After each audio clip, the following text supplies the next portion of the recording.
Boa noite e a paz do Senhor a todos. Essa noite eu gostaria de falar um pouquinho sobre uma passagem muito conhecida do livro de Samuel. Algumas pessoas, por desconhecimento da palavra de Deus, esquecem de examinar todo o texto e levam só para o lado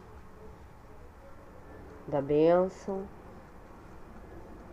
Esquecem que muitas vezes a palavra de Deus também é correção para as nossas vidas, para edificar as nossas almas, para que nós possamos ter um conserto na presença de Deus e nos aproximarmos cada dia mais dele.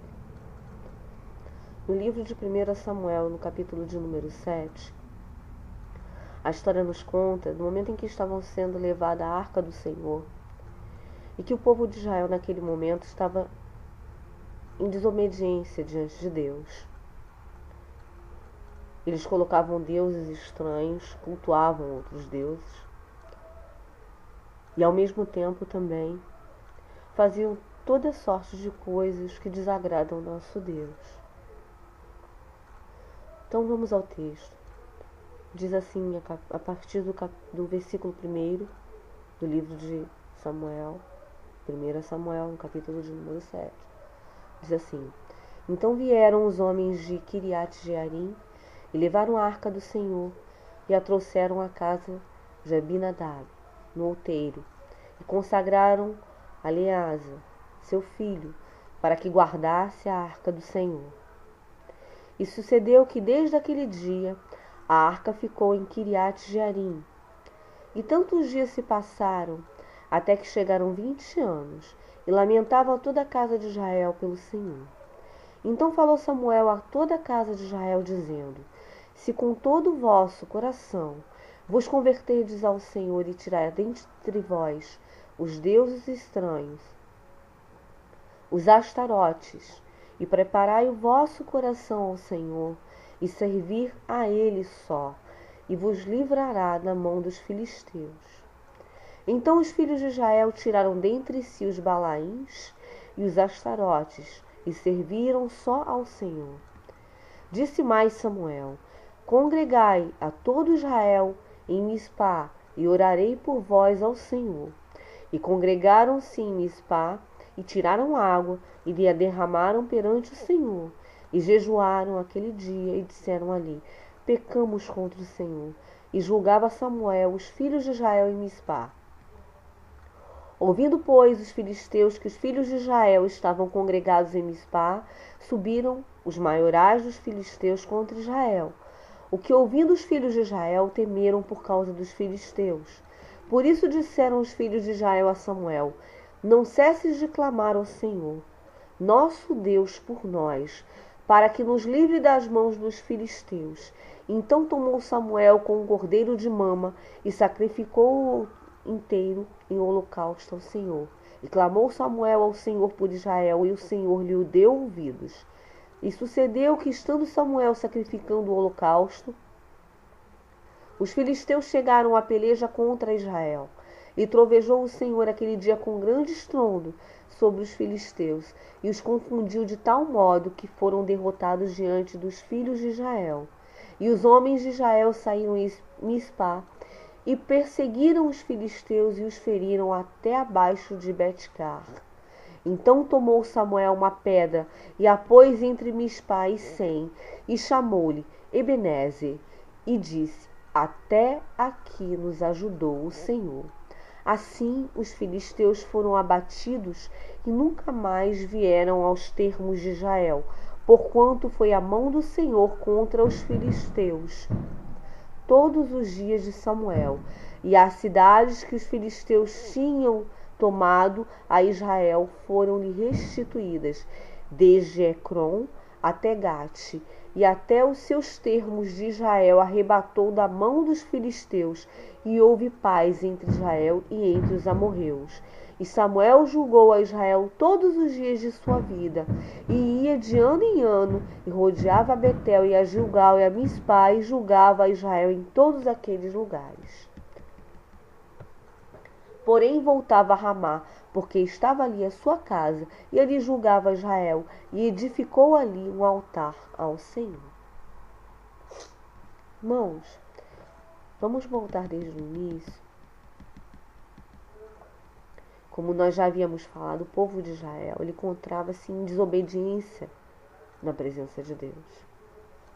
Quantas das vezes nós estamos na casa de Deus e nós estamos com um pezinho lá dentro e o outro pezinho lá no mundo? A gente fica naquele momento de indecisão. Isso aconteceu comigo. No momento em que aceitei Jesus, eu tinha o hábito de ir para pagodes, para lugares assim, né? Que eu achava que aquilo curtia. Quando eu voltava para casa, era aquele vazio, aquela solidão. E mesmo quando eu comecei a frequentar a casa de Deus, eu ainda estava dividida. Então eu ficava olhando no relógio, o momento que ia acabar o culto, para que eu pudesse pegar o restinho do pagode que estava rolando. Um dia meu pastor, com muita sabedoria, ele passou de carro e me viu depois do culto, lá no meio do pagode. Então ele olhou para mim e falou assim: "A paz do Senhor, minha irmã." Ele em nenhum momento ele me discriminou. E aquilo para mim foi um despertamento. E a partir daquele dia eu não fui mais, porque o próprio Espírito Santo de Deus tocou no meu coração que aquilo que eu estava fazendo não era certo diante de Deus. Então vamos lá para o versículo. Então falou Samuel a toda a casa de Israel, dizendo: Se com todo o vosso coração vos converterdes ao Senhor, tirai dentre vós os deuses estranhos, Astarotes, e preparai o vosso coração ao Senhor, servi a Ele só, e vos livrará da mão dos filisteus. O povo de Israel estava perto de ter uma grande guerra com o povo filisteu, que era um povo já acostumado a guerrear. E ele, nesse momento, ele sentiu a carência de que Deus tomasse a frente daquela peleja, daquela guerra. Só que eles não se encontravam em condições espirituais de pedir. Então eles foram até Samuel e pediram que Samuel intercedesse a Deus, junto a Deus, para que aquela peleja pudesse ser vencida.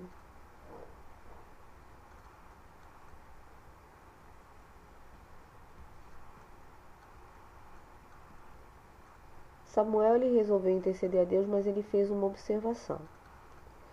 Para que o povo pudesse também se achegar a Deus e ser merecedor da bênção que eles estavam pedindo, que era a bênção da vitória, era necessário primeiro que eles realmente provassem que eles estavam servindo a Deus, que eles realmente colocassem Deus em primeiro lugar nas suas vidas. De que forma? Eles tinham que tirar toda a idolatria do meio deles, todos os deuses estranhos a quem eles estavam também servindo. Se eu vou pedir algo a Deus, eu tenho que saber que naquele momento que eu estou pedindo, eu estou colocando Deus como meu soldado, né, principal, aquele que vai guerrear por mim. Só que para isso eu tenho que confiar naquele soldado. Não adianta eu dizer que eu confio em Deus e estar com outros deuses estranhos dentro da minha casa. Às vezes você não tem um ídolo, mas você tem a confiança no seu marido, no seu pai, no seu vizinho, no seu patrão, em tudo, menos em Deus.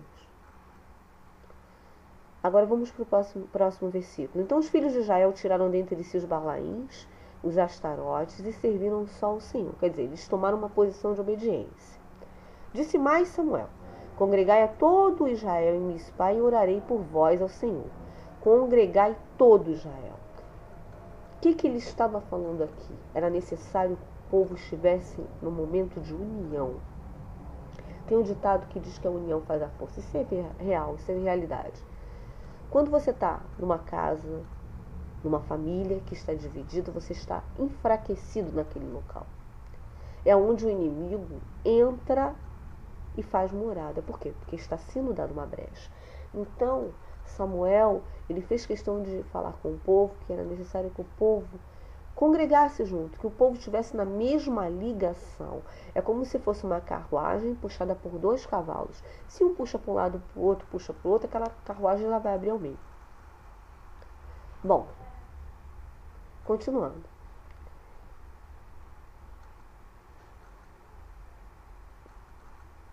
E congregaram-se em Mispá e tiraram água e derramaram perante o Senhor e jejuaram aquele dia e disseram ali: pecamos contra o Senhor. E julgava Samuel, filho de Israel, em Mispá. Às vezes a gente pede para uma pessoa, como eles pediram para que Samuel intercedesse, mas nós também não queremos fazer a nossa parte. Aqui eles tiraram a água para fazer, né, para o altar, para derramar perante o Senhor, jejuaram aquele dia e disseram, e tiveram aquela posição de arrependimento: pecamos contra o Senhor. Eles olharam para dentro deles mesmos e viram onde eles estavam errados. E tiveram aquela posição de arrependimento, de voltar atrás nos seus erros. O primeiro passo para a nossa vitória é a gente reconhecer onde nós estamos errando.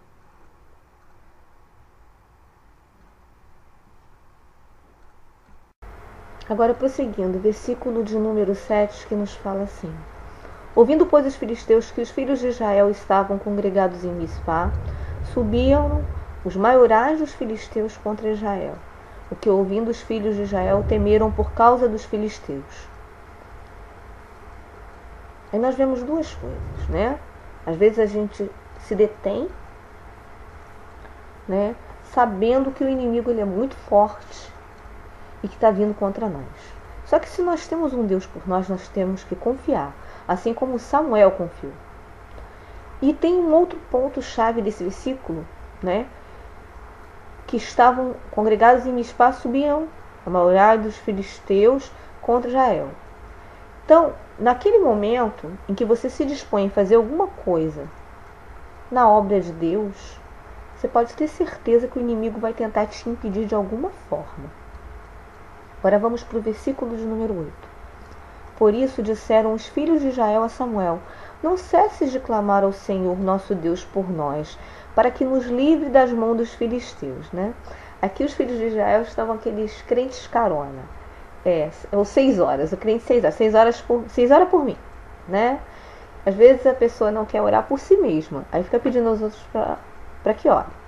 Bem, a palavra de Deus ela nos fala também, né, que a oração de um justo faz muito em seus efeitos. Mas aqui também nos fala do poder da oração e que nós não devemos desistir. Não canse, não desista, não deixe de orar por quem lhe pedir auxílio. Porque às vezes as pessoas também nos pedem oração e nós deixamos isso de lado. Na história de Jó, o cativeiro de Jó foi mudado nos momentos em que ele estava orando pelos seus amigos, pelas pessoas que lhe pediam oração. Versículo de número 9. Então tomou Samuel um cordeiro de mama e sacrificou-o inteiro em holocausto ao Senhor. E clamou Samuel ao Senhor por Israel, e o Senhor lhe deu ouvidos. Deus ele vai nos responder no tempo certo as nossas orações. Não adianta você tentar antecipar, você querer que Deus faça as coisas no momento que você quer. Ele vai fazer no momento que lhe apraz. E tem outra coisa também nesse versículo que chama bastante atenção, né? Ele sacrificou o cordeiro por inteiro. O nosso sacrifício para Deus não pode ser pela metade. A gente não pode dar o nosso coração pela metade. A gente não pode dar o nosso amor pela metade. A gente não pode dar o nosso tempo para Deus pela metade. Se você destinou um tempo na obra de Deus, você destine integralmente aquele tempo. Deixa o que você tiver que fazer de lado. Se aquele tempo você destinou à obra de Deus, faça com amor. Esqueça tudo à sua volta. Faça aquilo que é da obra de Deus. Faça aquilo que você destinou naquele determinado momento para Deus. Integralmente. Coloque teu coração ali naquele momento só para Deus. Esqueça a tua volta. Esqueça a tua volta. O que você puder adiantar antes na tua vida, você adiante. Mas naquele momento que você destinou a Deus, você se entregue realmente só a Deus. Versículo de número 9 diz assim: então tomou Samuel um cordeiro de mama e sacrificou-o por inteiro, né? Então nós lemos esse versículo, Deus já falou aos nossos corações através disso. Vamos dar o nosso tempo, o nosso coração, a nossa alma. Você não pode ser meio crente, você não pode ser meio levita, você não pode ser meio pregador, ou você faz as coisas de Deus com afinco, com amor, ou você vai ser sempre aquele crente morno, né? Que a palavra de Deus fala que vomitar-te-ei da minha boca. Porque não é crente nem filho, faz tudo assim, né? Ao vai da valsa, vou empurrando com a barriga. As coisas de Deus não são assim. As coisas de Deus são com decência, ordem e principalmente responsabilidade e amor. E sucedeu que, estando Samuel sacrificando holocausto, os filisteus chegaram à peleja contra Israel. E trovejou o Senhor aquele dia com um grande estrondo sobre os filisteus, e os conduziu de tal modo que foram derrotados diante dos filhos de Israel. Às vezes Deus vai tomar atitudes que nem mesmo nós vamos entender. São os milagres de Deus na nossa vida. São momentos em que Deus, ele fala assim: agora basta pro teu sofrimento, agora basta, tá vindo todo mundo contra você, você não acredita nem que você vai vencer, mas eu sou contigo, eu tô aqui, eu vou te ajudar, fica tranquilo, que essa batalha já não é sua, essa peleja não é sua, já é minha, eu já tomei nas minhas mãos, aqui quem luta sou eu por você. Você sempre será tentado nos momentos de adoração, o que mais se chegar a Deus, pode ter certeza, né?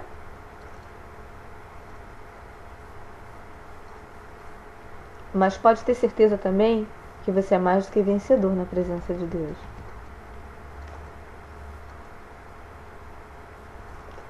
Vamos para o versículo de número 11. E os homens de Israel saíram de Mispá e perseguiram os filisteus e os feriram até abaixo de Bet-Cá.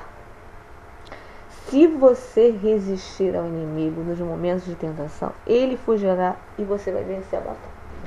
Pode ter certeza. Naquele momento, o povo de Israel, ele se levantou e falou: basta. Agora é a nossa vez. Agora a gente vai perseguir eles. Peraí. Até um determinado momento, a gente se deixou dominar. Tem momentos na sua vida, na minha vida, na nossa vida, que você tem que dar um basta. Que você tem que dizer: chega do inimigo tomar as rédeas da minha vida, chega do inimigo me fazer de gato e sapato, tá na hora de eu dar a virada. Você coloca Deus na frente, a palavra de Deus fala bem claramente: sujeitai-vos, pois, a Deus, resistir ao diabo, ele fugirá de vós. Quando você resiste à tentação, ser tentado não é pecado, pecado é você se submeter a essa tentação, você cair na tentação. Pecado, todos nós, vem à nossa porta, todos nós, o pecado vem bater, para ver se a gente vai abrir e aceitá-lo. A tentação sempre vai vir até você, pode ter certeza, mas depende de você aceitá-la ou não, você levá-la para a sua vida ou não e transformá-la num pecado. Versículo de número 12, que é o versículo chave dessa pregação, que diz assim: então tomou Samuel uma pedra e a pôs entre Mispá e Sem, e chamou-lhe Ebenezer e disse: até aqui nos ajudou o Senhor. Após a vitória, o agradecimento. Quantos de nós, às vezes, estamos deixando de ser gratos a Deus? Deixamos de agradecer a Deus as mínimas coisas. Quando você acorda de manhã, que você consegue abrir os olhos, você vê a luz do sol e tem pessoas que são cegas. Quando você chega no horário do seu café, você coloca aquele pãozinho quentinho, aquele café quentinho e vai comer. E tem pessoas ainda passando fome. Quando você consegue proferir uma palavra e, no entanto, tem pessoas que não conseguem falar. Quando você consegue colocar suas pernas no chão e se levantar da sua cama e tem pessoas que são paraplégicas. Às vezes a gente murmura, a gente reclama tanto da vida, a gente empresta a nossa boca para o inimigo para falar coisas terríveis que não agradam a Deus. Mas, no entanto, a gente esquece de abrir a nossa boca para agradecer, glorificar a Deus a cada dia, o sol, a lua, o ar que a gente respira, a cama que a gente deita, a igreja que a gente congrega, o pastor que Deus colocou na nossa vida para nos instruir. Às vezes a gente joga pedra e a gente não olha para aquele servo, aquela serva de Deus e agradece: Senhor, muito obrigada, porque eles estão aqui para zelar pela minha vida, pela tua vida. Mas vamos prosseguir para fechar todo o capítulo de número 7. Versículo de número 13 diz assim: assim os filisteus foram abatidos e nunca mais vieram aos termos de Israel, porquanto foi a mão do Senhor contra os filisteus todos os dias de Samuel. Quantas vezes a gente pega a glória para nós? E aqui diz: porquanto foi a mão do Senhor. Se você hoje venceu uma batalha, se hoje você conseguiu alguma coisa na sua vida, saiba que se não fosse da permissão de Deus, você não conseguiria nada. Nem eu, ninguém conseguiria. Porque não cai uma folha de uma árvore, se não for da permissão do Senhor. Às vezes não é da vontade, mas é da permissão dele, ele permite. Então os filisteus naquele momento foram abatidos e nunca mais vierão os termos de Israel. Se você começar a resistir ao inimigo numa determinada coisa, ele vai cansar de te tentar naquilo, porque ele sabe que ele não vai conseguir por aquela brecha, você não vai dar. Você pode estar até brecha em outro campo da sua vida, mas aquela você não vai dar. Então, se você começar a resistir, você tenha certeza que naquele momento o inimigo não vai mais te tentar sobre aquilo. Versículo de número 14, para a gente terminar nossa pregação de hoje. E eu glorifico muito a Deus que até aqui, né, nos ajudou o Senhor. Vamos lá. E as cidades que os filisteus tinham tomado a Israel foram-lhe restituídas. Irmãos, coisa linda esse pedacinho do versículo. Assim como foi com Jó. Jó perdeu tudo e o Senhor restituiu. Deus te deu uma coisa, é teu. Saiba que no momento o inimigo pode tentar tocar, se é seu marido, seu casamento, sua vida, ou o que for, se foi Deus que te deu, seu trabalho, o inimigo vai tentar de todas as maneiras destruir.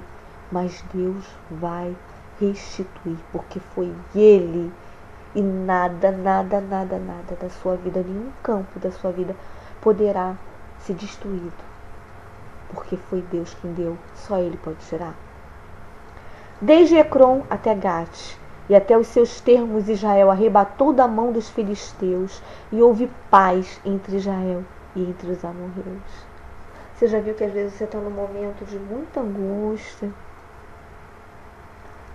de muita aflição, você fala, meu Deus, a minha família está destruída, é briga de um lado, é briga do outro, o meu filho está nas drogas, o meu marido está na prostituição, procurando mulheres na rua, a minha esposa não quer mais saber de mim, ela está fria comigo, está insensível, só pensa nela. E às vezes você acha que Deus não está te ouvindo, não está te vendo. Mas meu irmão, minha irmã, saiba que Deus está guerreando por você. Deus está restituindo nesse momento muitas vidas, muitas almas. Enquanto nós dormimos, Ele está trabalhando. Enquanto nós estamos sonhando com o amanhã, Ele está fazendo o nosso amanhã se realizar no hoje.